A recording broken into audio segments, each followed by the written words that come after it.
ओम विष्णुपाद परमहंस परिव्राजकाचार्य अष्टोत्तर शतश्री श्रीमद्भक्ति वेदांत स्वामी शिला प्रभुपाद की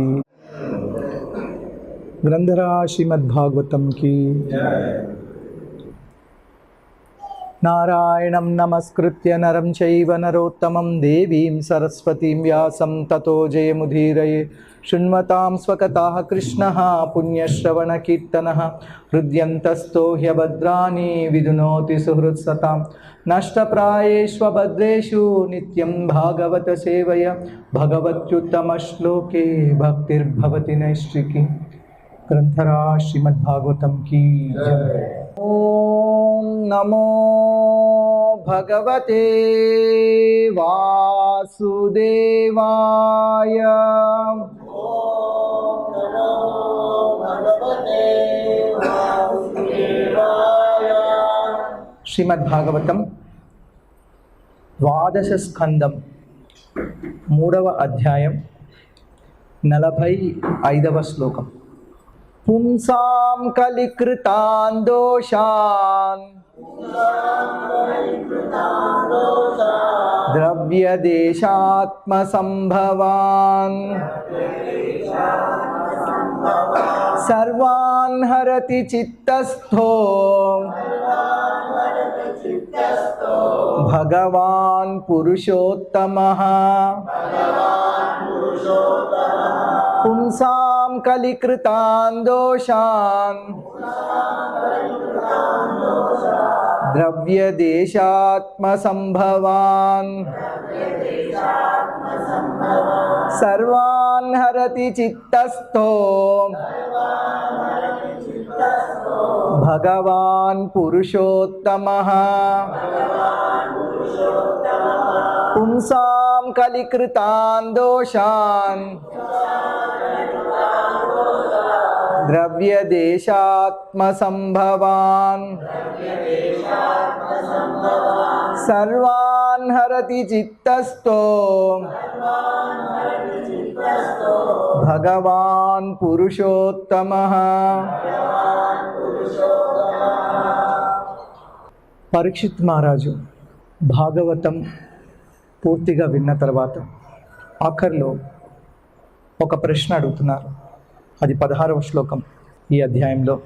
శ్రీరాజోవాచ కేనోపాయేన భగవాన్ కలేర్దోషాన్ కలౌ జన విధమిష్యంత్యుపచితాన్ తన్మే బ్రూహి యథామునే.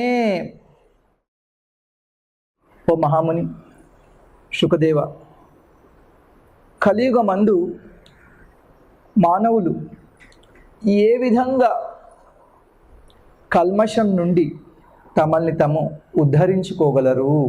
ఈ విషయాన్ని నాకు వివరించండి. మీరు పూజనీయులు, భగవంతుడితో సమానమైన వాళ్ళు. మీకు తెలుసు కలియుగంలో ఎన్నో కల్మషాలు ఉంటాయి. ఈ కల్మషాల నుండి మానవులు తమను ఏ విధంగా రక్షించుకోవచ్చు, ఏ విధంగా ఉద్ధరించుకోవచ్చు? తన ప్రాణం పోతుంది కొంచెం సేపట్లో అని పరీక్షిత్ మహారాజుకు తెలుసు. ఆయన చక్కగా భాగవతం విని ఆనందంగా ఆధ్యాత్మిక లోకానికి వెళ్ళిపోతున్నారు. అయినా ఈ కలియుగంలో ఇంకా జీవించాల్సిన మనలాంటి వాళ్ళ కోసం ఆయన ఈ ప్రశ్న అడుగుతున్నారు. వీళ్ళంతా ఆయన ఉద్ధరించుకున్నాడు, వీళ్ళంతా ఏ విధంగా ఉద్ధరించబడతారు అని ప్రశ్న అడిగాడు. దానికి జవాబుగా ఇవాళ ఈ శ్లోకం మనం చదువుకుంటున్నాం. పుంసాం కలికృతాన్ దోషాన్ ద్రవ్య దేశాత్మ సంభవాన్. ముందుగా కలియుగంలో దోషాలు దోషాలు దోషాలు అంటున్నారు కదా, ఆ దోషాలు ఎలా కలుగుతాయి కలియుగంలో? పుంసాం కలికృతాన్ దోషాన్ ద్రవ్య దేశాత్మ సంభవాన్.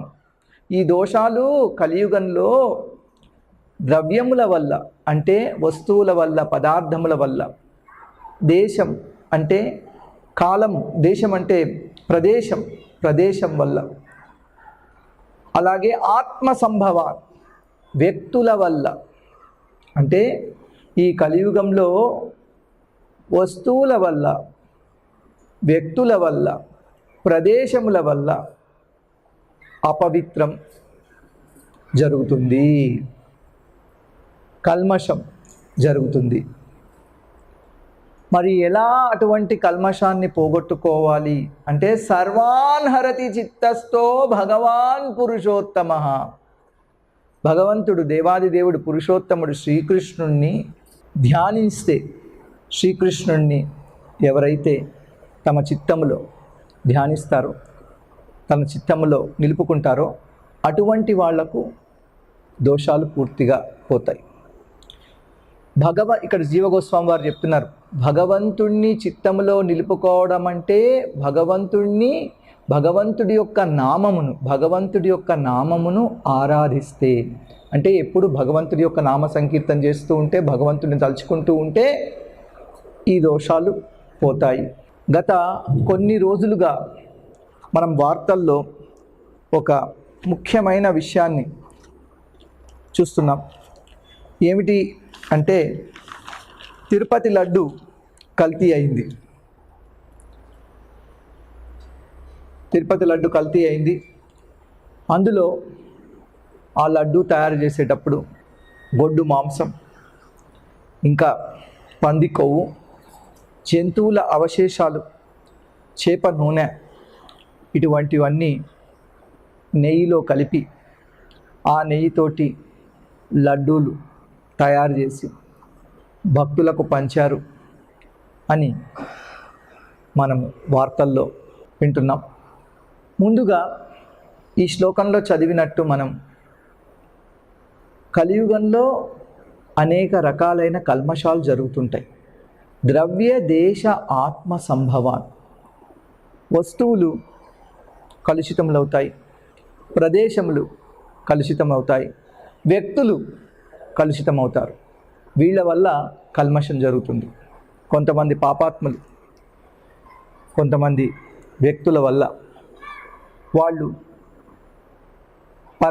పవిత్రమైన భగవంతుడి యొక్క భోగంలో ఇటువంటివి కలిపి వాళ్ళు ద్రవ్యాలను, ప్రదేశాన్ని కూడా అపవిత్రం చేశారు. మనము వ్యాసుడు ఇక్కడ రాశాడు భాగవతంలో, సుఖదేవ గోస్వామి వారు చెప్పారు, నిజమే కలియుగంలో ఎందుకు మనము యజ్ఞయాగాదులన్నీ చేయకుండా నామ సంకీర్తన ద్వారానే మనం భగవంతుడిని ఆరాధిస్తాము అంటే యజ్ఞయాగాదులు చేయడానికి కావలసిన వస్తువులు, పదార్థములు కలియుగంలో దొరకవు. కాబట్టి మనం నామ సంకీర్తన ద్వారానే భగవంతుడిని ఆరాధిస్తాం. కానీ నాణ్యత లేని పదార్థాలు అనుకున్నాము, నాసిరకం పదార్థాలు అనుకుంటాం. కానీ ఇంతగా పరితెగించి వాటిల్ని ఇలా అపవిత్రం చేస్తారని వ్యాసుడు కూడా ఊహించలేదు. మనము కలియుగంలో మన యొక్క మనుగడ సాగించాలి.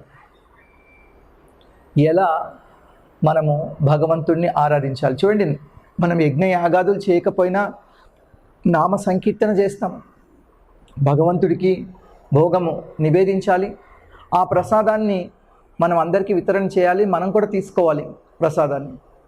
మరి ఈ పదార్థాలే కలుషితమైపోతున్నాయి. మనము నెయ్యి తింటున్నాం అనుకుంటున్నాం, కానీ మనం తినే నెయ్యి కాదు. ఎందుకంటే ఆ నెయ్యిలో చెప్పారు కదా ఏమేమి కలిశారో. వాళ్ళు 300కో 400కో నెయ్యిని ఇస్తున్నారు. 300కి నెయ్యి, 400కి నెయ్యి రాదు. ఎందుకంటే ఒక్క కిలో నెయ్యి తయారు చేయాలంటే 30 లీటర్ల పాలు కావాలి, మంచి పాలు. 30 లీటర్ల పాలు సుమారు 2000 నుంచి 3000 మధ్యలో ఉంటుంది. మరి అలా ఉన్నప్పుడు మనకు మార్కెట్లో 300 రూపాయలతోటి 400 రూపాయలతోటి నెయ్యి దొరికితే దాన్ని మనం నెయ్యి అనుకుంటే అది మన భ్రమ, అది నెయ్యి కాదు. మనం నూనె కొనుక్కుంటున్నాం. కిలో పల్లీలు దగ్గర 100 రూపాయలు ఉన్నాయి. ఆ కిలో పల్లీలను మనం గాడిస్తే ఎంత నూనె వస్తుందో తెలుసా? 300 గ్రాముల నూనె వస్తుంది. మనం కిలో పల్లి నూనె మళ్ళీ 100 రూపాయలకే కొనుక్కుంటున్నాం మార్కెట్లో. అది ఎలా సాధ్యం అంటే ఆ నూనె కాదు. ఆ నూనెలో పామాయిలు, ఆ నూనెలో ఇటువంటి కొవ్వు, పంది కొవ్వు, తర్వాత జంతువుల అవశేషాలు, వీటన్నిటిని కలిపేసి ఆ నూనె అమ్మేస్తున్నారు. వాళ్ళు పైన ఒక గ్రీన్ మార్క్ పెడతారు, ఇదేదో వెజిటేరియన్ అనుకొని మనం దాన్ని తెచ్చి మనం దాంతో వండుకుంటున్నాం. నెయ్యి అపవిత్రమైపోయింది, నూనె అపవిత్రమైపోయింది. మనం అనుకుంటాం పాలు తెచ్చుకుంటున్నాం మనం. నిజానికి మనం తాగే పాలు కాదు, ఆ పాలు పాపాలు. ఎందుకంటే చూడండి, సరైన గడ్డి, సరైన దాణా ఆవులకి పెట్టకుండా, ఆ తర్వాత వాటిని సరిగ్గా చూసుకోకుండా, ఆవుని చివరికి ఎద్దుతో కలవనివ్వకుండా ఇంజెక్షన్ల ద్వారా వీర్యం ఎక్కించేసి ఆవుల్ని గర్భవతులు చేసి, ఆ తర్వాత ఆవు ఈనిన తర్వాత వెంటనే ఆ దూడల్ని తీసుకెళ్ళిపోయి వాటిని మాంసం కోసం, డబ్బు కోసం అమ్ముకొని, బిడ్డను కోల్పోయిన దుఃఖంలో ఆవు ఉంటే ఆవులు కాళ్ళు కట్టేసి వాటి రొమ్ముల్లో లాగి మనము రక్తం చిందించేదాకా పాలు తీసుకొని ఆ పాలు మనం తాగుతున్నాం. ఇంకా ఎక్కువ పాలు రావాలని చెప్పి ఇంజెక్షన్లు ఇచ్చి మనం తీసుకొస్తున్నాం. మరి అటువంటి పాలు అవి పాలు కాదు, అవి పాపాలు. మనం ఇంకా అనేక పదార్థాలు మనం చూస్తుంటాం. అన్నం, మనం ఏదేంట్లో అయినా అసలు అన్నము పరమ పవిత్రం అనుకుంటాం. మొత్తం ప్రపంచంలోనే భారతదేశంలో మందులు ఉపయోగించడం చాలా విరివిగా చేస్తున్నారు. అందరికంటే భారతదేశం అగ్రస్థానంలో ఉంది. మందుల తయారీ, మందులు వేయడం ద్వారా పండించడం భారతదేశంలో తెలంగాణ రాష్ట్రం అగ్రస్థానంలో ఉంది. అంటే ఇక్కడ వాడినన్ని మందులు ఇంకా ఎక్కడా వాడట్లేదు. అట్లా మనం మళ్ళీ మందులేసి భూమిని చంపేసి మనము ఒడ్లు పండించి మళ్ళీ ఏం చేస్తాం, వాటిని మొత్తము మనం పాలిష్ చేసేసి తెల్లగా ఉండేతో మంచిగా ఉన్నాయనుకొని వాటిని తిని మనము రోగాలు, ముఖ్యంగా మధుమేహం, షుగర్ వ్యాధి తెచ్చుకుంటున్నాం. ఏ పదార్థమైనా కావచ్చు. ఉదాహరణకు చక్కెర, అమృతంలా ఉంది చక్కెర అనుకుంటాం మనం. పనికిరాని పాడైపోయిన బెల్లం నీళ్లను కాగబెట్టి ఎండగొట్టి దానిలోని ఎముకల పొడితోటి, జంతువులు మానవుల యొక్క ఎముకల పొడి వేసి దానిలో రంగు పోసి దాన్ని తెల్లగా చేస్తే, ఓ ఇది ఎంత చక్కెర, ఇది అమృతం అని మనం అనుకుంటున్నాం. అది చక్కెర. తర్వాత పసుపు చాలా పవిత్రమైంది. అందరు కాళ్ళకు పారాన్ని రాసుకుంటారు. పసుపు కుంకుమ లేనిది ఏ పూజ చేయరు, నెత్తిని పెట్టుకుంటారు. అటువంటి పసుపు, ఆ పసుపులో ఇప్పుడు మనం చూసే పసుపులో పసలేదు. అందులో పిండ్లు కలిపేసి రంగులు జల్లి దాన్ని కల్తీ చేస్తే పసుపు. అలాగే కుంకుమ. మొన్న ఒకసారి మేము యజ్ఞం చేయాలనుకున్నాము. అయ్యగారిని పిలిచాము. యజ్ఞం చేయడానికి ఒక నెయ్యి తీసుకొచ్చాం. ఆ నెయ్యి తయారు చేసిన వాడు ఒక నిజాయితీగా బతికే దొంగ. దాని మీద రాశాడు, ఈ నెయ్యిని తినకండి, పూజలో మాత్రమే వాడుకోండి అని. మనం ఏమనుకుంటాం, భగవంతుడికి ఏదైనా యజ్ఞంలో పెట్టిందంటే అది ప్రసాదం లాగా మనం తినేస్తుంటాం. వెంటనే ఆయన చూశాడు, బాబు నువ్వు తినకూడదు, మరి దేవుడికి ఎట్లా పెడుతున్నావు దీన్ని, నేను యజ్ఞం చేయను అన్నాడు. సరే, అప్పటికప్పుడు తప్పు తెలుసుకొని ఇంకో దగ్గర నెయ్యి తెచ్చుకున్నాం. అంటే ఇంకా ఆయన నిజాయితీగా ఉన్నాడు కాబట్టి దొంగతనం చేసిన, తప్పుడు పని చేసిన రాశాడు దాని మీద, పూజ చేయండి కానీ తినకండి అని. అట్లా రాయరు చాలామంది. ఇంకొక భక్తుడిని నేను అలాగే ఒకసారి ఎప్పుడు అడిగాను, నాయన మీ నాన్న చాలా అన్నీ తయారు చేస్తుంటాడు కదా, పసుపు ఇట్లాంటివన్నీ, పిండ్లు అవన్నీ, నాకు కొంచెం తెచ్చి పదార్థాలు అంటే. ఆయన నా కాళ్ళ మీద పడిపోయాడు. వెంటనే అవి మాత్రం అడగండి, అందులో ఏమేమి కలుపుతామో నేను చెప్పను నీకు అన్నాడు. ఇక అంతే. అలాగే పాలు అలాగే తీసుకొస్తున్నారు. పోనీ ఆ తెచ్చిన పాలైనా యథావిధంగా ఇస్తున్నారా అంటే లేదు. అందులో ముగ్గు కలుపుతారంట, అందులో సున్నం కలుపుతారంట, ఇంకా తెల్లవి ఏవేవో కలిపేస్తున్నారు పాల్లో. ఓ మనం పాలు బ్రహ్మాండంగా ఉన్నాయి అనుకుంటాం. మనం తాగే పాలు కాదు. మనం తినే పెరుగు కాదు, మనం వాడే నెయ్యి కాదు, మనం ఉపయోగించే పసుపు కుంకుమ కాదు, మనం తినే అన్నం కాదు, మందు. ఈ మందులతో తయారు చేసిన అన్నం తిని రోగాలు తెచ్చుకొని మళ్ళీ ఇంకో మందులు వేసుకుంటాం, మందులు అని. ఆ రకంగా ఈ రకంగా మందులు వేసుకొని చాలామంది అర్ధాంతరంగా వాళ్ళు చనిపోతున్నారు. ఎంతోమంది చిన్న పిల్లలకు క్యాన్సర్ వస్తుంది.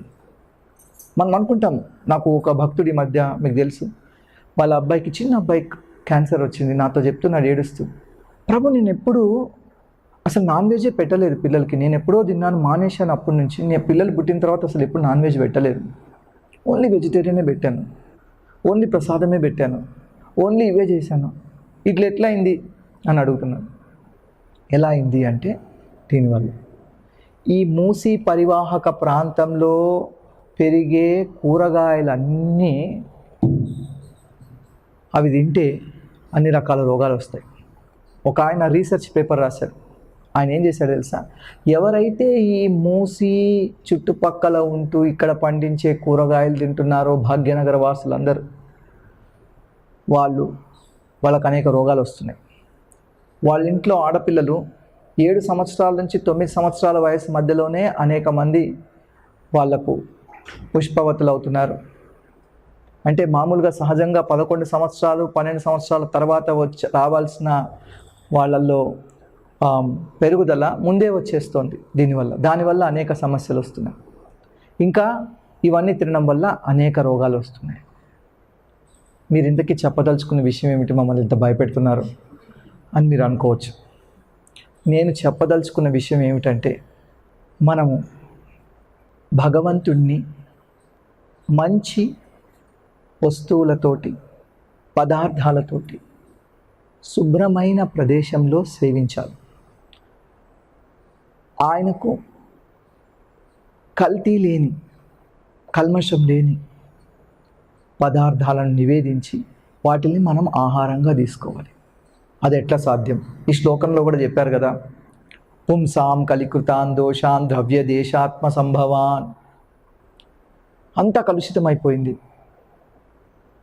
మనం పీల్చే గాలి కలుషితమైంది, మనం నివసించే భూమి కలుషితమైంది, మన పైన కనిపిస్తున్న ఆకాశం కల్మషమైంది, అంతా నిండిపోయింది ధూళితోటి, తర్వాత అనేక రకాల వ్యర్థాలతోటి.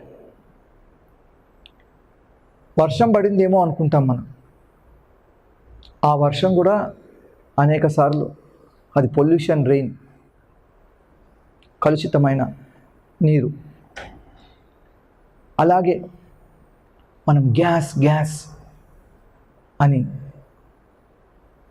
సిలిండర్లో పెట్టుకొని గ్యాస్ వెలిగించుకొని వంట చేస్తాం. ఆ గ్యాసు ఆ అగ్ని కూడా కల్మషమైంది. అదేమిటి? మీరు చరిత్ర చదువుకున్నారో చదువుకోలేదో, చాలామంది ఎవరైనా మీలో ఏ విధంగా పెట్రోలియం తయారు చేస్తారు ఎవరికైనా తెలుసా? అసలు పెట్రోలియం ఎలా ఏర్పడుతుంది?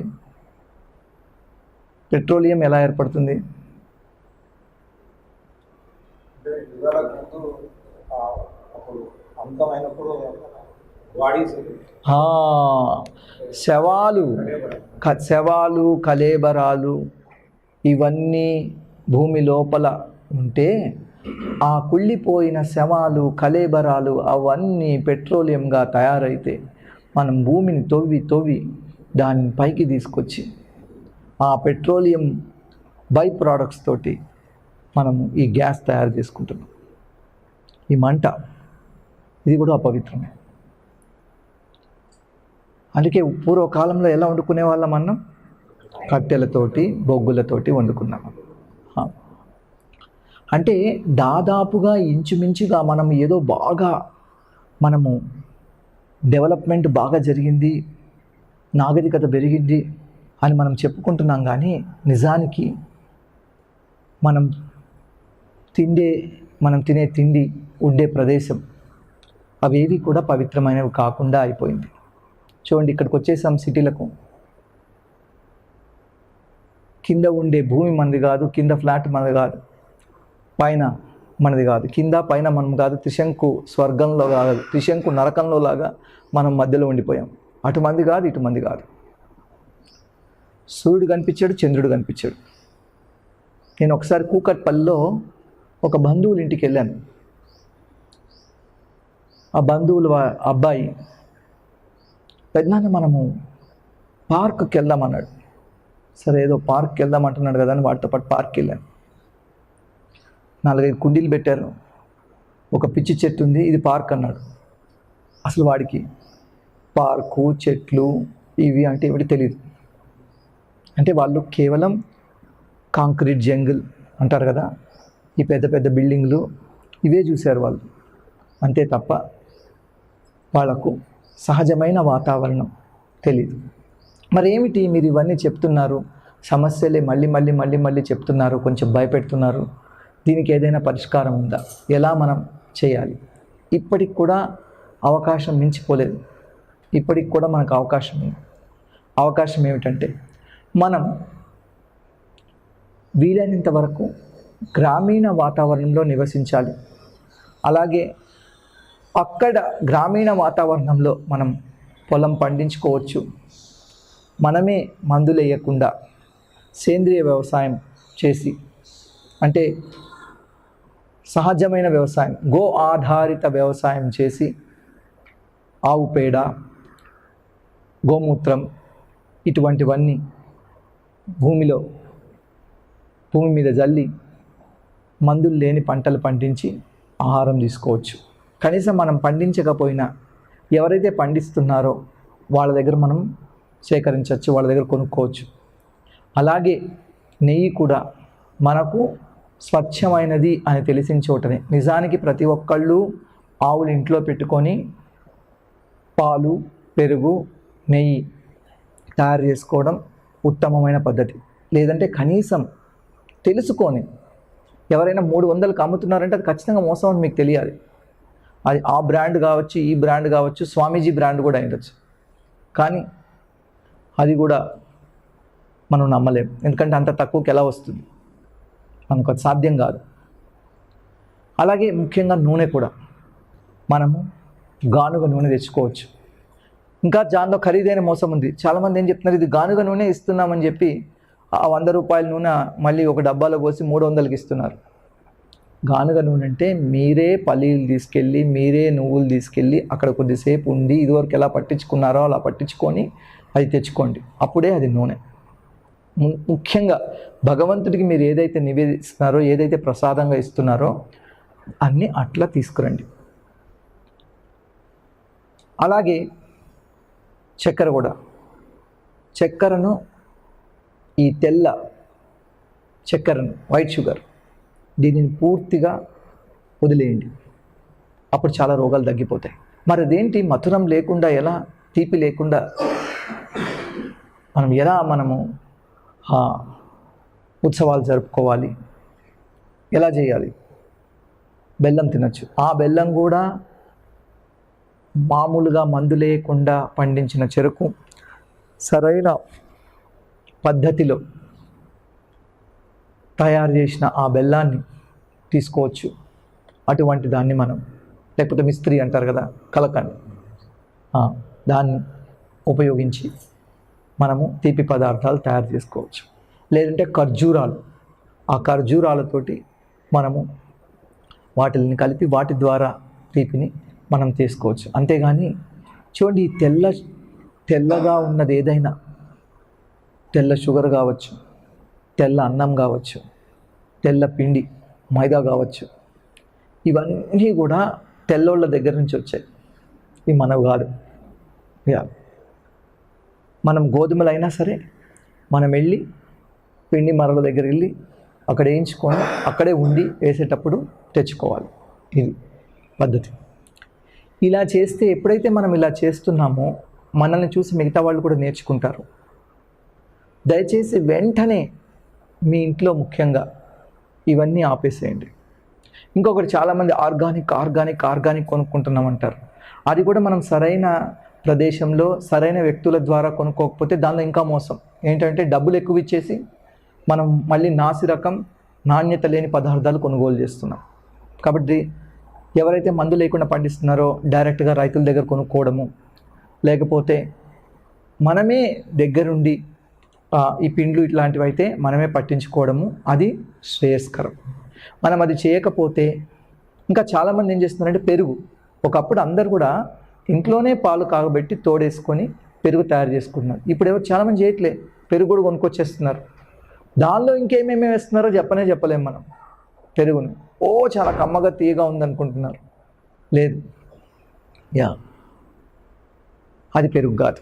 అట్లాగే ప్రతి ఒక్క పదార్థాన్ని కల్మషం చేసేసారు. ముఖ్యంగా ఇవాళ రేపు తిరుపతి లడ్డూ తినాలన్నా, ఏదైనా పులిహోర తినాలన్నా, పాయసం తినాలన్నా, ప్రసాదం తినాలన్నా కూడా ఇప్పుడు భయం వేస్తుంది.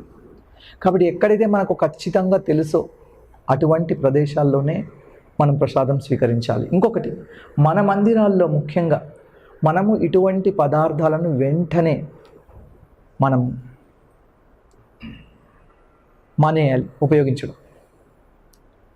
మనము స్వచ్ఛమైన నెయ్యి, గానుగ నూనె, దగ్గరుండి పట్టించుకొచ్చిన గానుగ నూనె, మందులు లేకుండా పండించిన ధాన్యము, ఇతర గింజలు, మనమే వెళ్ళి స్వయంగా పట్టించుకొచ్చిన పిండి,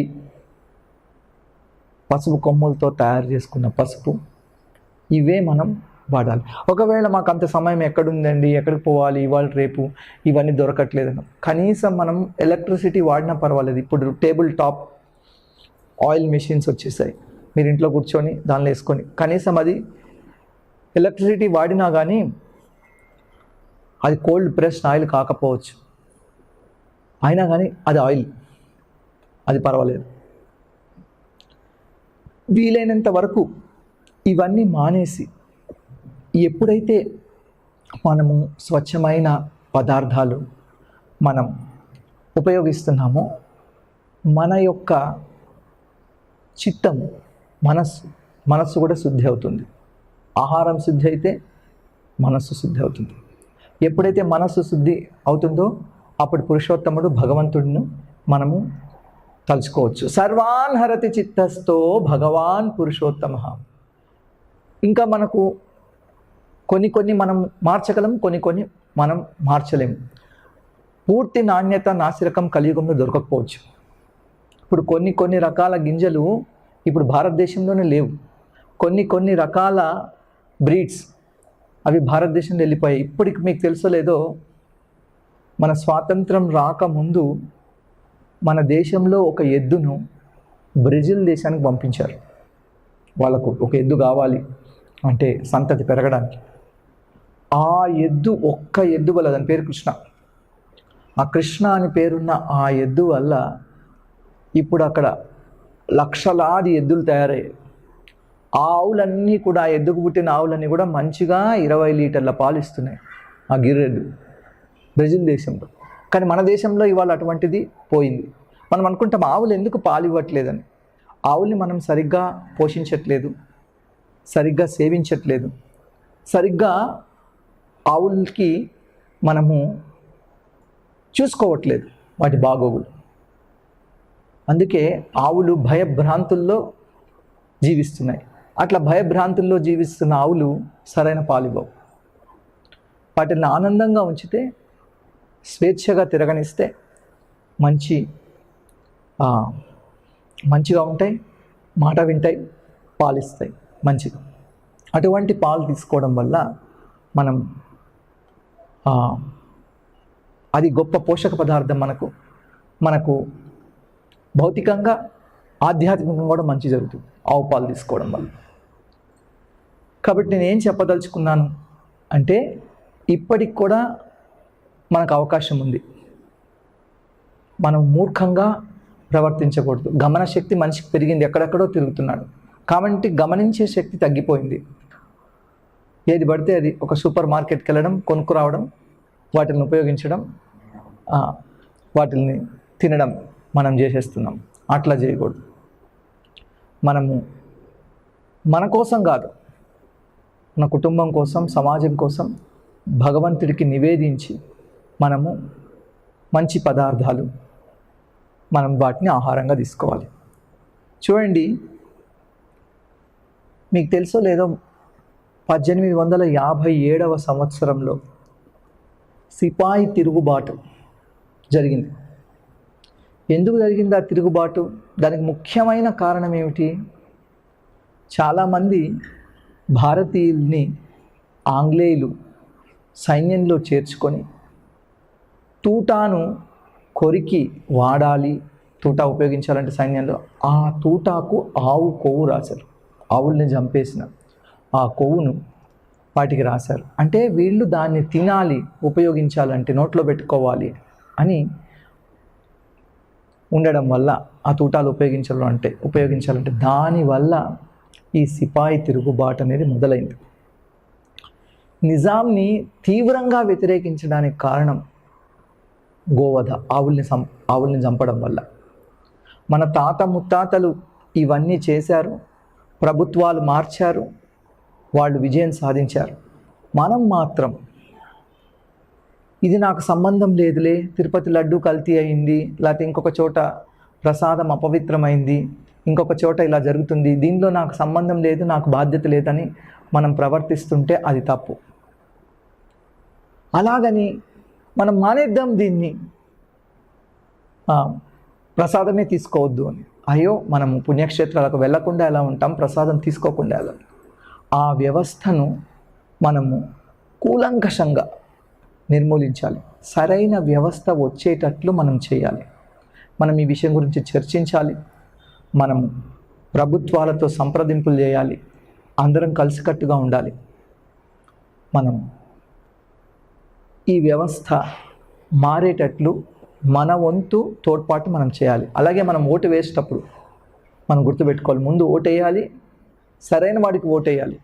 ఓటు వేసిన తర్వాత మాట వినకపోతే మళ్ళీ ఓటు అడగడానికి వచ్చినప్పుడు ఓటుతోనే జవాబు చెప్పాలి.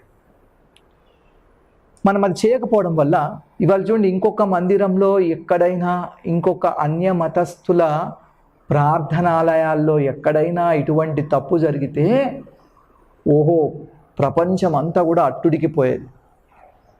ఒక సనాతన ధర్మాన్ని ఆచరించే మందిరంలో జరిగింది కాబట్టి ఇక్కడ అందరూ సెక్యులరిస్టులు అని చెప్పుకుంటున్నాం. ఇంకా ఒక్కొక్కటి ఇష్టం వచ్చినట్టు మాట్లాడుతున్నాడు. ఒకడు అంటున్నాడు కల్తీ నెయ్యిలో కాదు, కల్తీ ఆవుల్లోనే ఉంది అంటున్నాడు. ఇంకొకడు అంటున్నాడు అసలు పంచామృతాల్లో కూడా మీరు గర్భ నిరోధక మాత్రలు కలిపి ఇవ్వండి అని చెప్తున్నాడు ఒకడు. ఇంకొకడు ఎందుకు దీని గురించి మాట్లాడుతున్నాడు, కలిస్తే ఏమైంది, దీనిలో చేప నూనె బంగారం, ఆవు నెయ్యి రాగి లాంటిది, బంగారం రాగిలో కలిస్తే ఏమైంది అంటున్నాడు ఒకడు. ఎందుకంటే మనందరం చూస్తూ కూర్చుంటున్నాం, వింటూ కూర్చుంటున్నాం. అందుకే ఇట్లా కారు కూతలు, పిచ్చి కూతలు కూస్తున్నారు. మనం వాళ్లకు సరైన సమాధానం ఇవ్వాలి. చూడండి, కొంతమంది తిరగబడడం వల్ల 1857వ సంవత్సరంలో అక్కడే మన స్వతంత్ర పోరాటం మొదలైంది. ఈ తెలంగాణలోనే కొంతమంది స్త్రీలు కూడా, ఆ పోరాటంలో కూడా కొంతమంది స్త్రీలు పాల్గొన్నారు, ఝాన్సీ లక్ష్మీబాయి లాంటి వాళ్ళు. ఇప్పుడు కూడా కొంతమంది స్త్రీలు పోరాడడం వల్ల తెలంగాణలో కూడా ఈ నిజాం పాలన అంతమైంది. ఇప్పుడు మనం ప్రజాస్వామ్యంలో ఉన్నాం. నాకు అన్నీ ఉన్నాయి, నాకేం పట్టిందిలే, నాకేమిటి, గవర్నమెంట్ చూసుకుంటుందిలే అని. గవర్నమెంట్ను మనమే ఎన్నుకుంటాం. గవర్నమెంట్ చూసుకోకపోతే మనమే చూసుకోవాలి. ఇది మన బాధ్యత. దీన్ని మనం, ఇటువంటి దాన్ని మనం తీవ్రంగా వ్యతిరేకించాలి. కేవలం ప్రాయశ్చిత్తం చేసుకుందాము అనుకుంటాము. ప్రాయశ్చిత్తం తప్పు జరిగింది, ప్రాయశ్చిత్తం చేసుకుంటున్నారు, చాలామంది ప్రక్షాళన చేస్తున్నారు, అది మంచిదే. కానీ ఇటువంటి తప్పులు మళ్ళీ జరగకుండా ఉండాలి అంటే మనందరం సంఘటితంగా ఉండాలి. మనందరం ప్రభుత్వానికి సహకరించాలి. ప్రభుత్వంలో తప్పులుంటే ప్రభుత్వాలని, ప్రజా నాయకుల్ని కూడా మనం సరిదిద్దాలి. కానీ మనకెందుకు అని ఊరుకుంటుంటే ఈ సనాతన ధర్మం రక్షించబడదు. ఎప్పుడైతే సనాతన ధర్మం రక్షించబడదో అప్పుడు మనందరికీ కూడా రక్షణ ఉండదు. ఈ వ్యవస్థ నాశనం అవ్వచ్చు. కాబట్టి శాస్త్రంలో చెప్పినట్టు ధర్మో రక్షతి రక్షిత, ధర్మాన్ని మనం రక్షిస్తే ధర్మం మనం రక్షిస్తుంది. ఇది తప్పనిసరి. ఇప్పుడు ఎవరికైనా ఏమైనా ప్రశ్నలు ఉంటే అడగచ్చు. చెప్పండి.